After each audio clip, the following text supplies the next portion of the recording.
What can patients and their families expect during the hospital stay?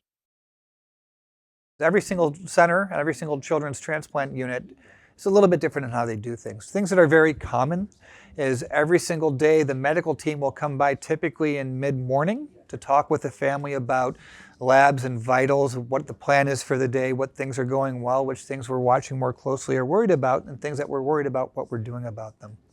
They can expect that their nurses will be coming in frequently throughout the day to be checking vitals, so blood pressure, heart rate, temperature, monitoring for fevers, how well our blood is oxygenating, to be documenting anything that they've ate or drank, to hang IV fluids and medicines, to give them oral medicines, and to record when they use the bathroom or throw up.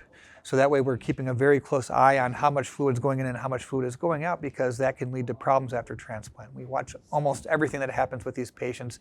So this is a very disruptive to normal day-to-day function, which is another reason that they're in the hospital, but it also makes it hard to sleep. So sleep when you can when you're in the hospital. If your child's taking a nap, I encourage my parents to take a nap when their child naps, similar to when you have a brand new baby, you sleep when the baby sleeps. I encourage doing the same thing in the hospital.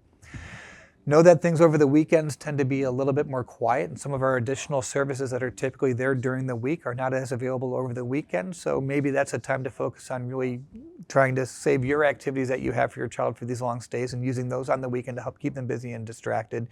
Even if it's something as simple as binge watching a new show or a movie together that you've been wanting to watch, saving some of those for some of these weekend days that can be long and a little bit more quiet can go a long way. Know that if the child gets sicker, we often have to send more tests.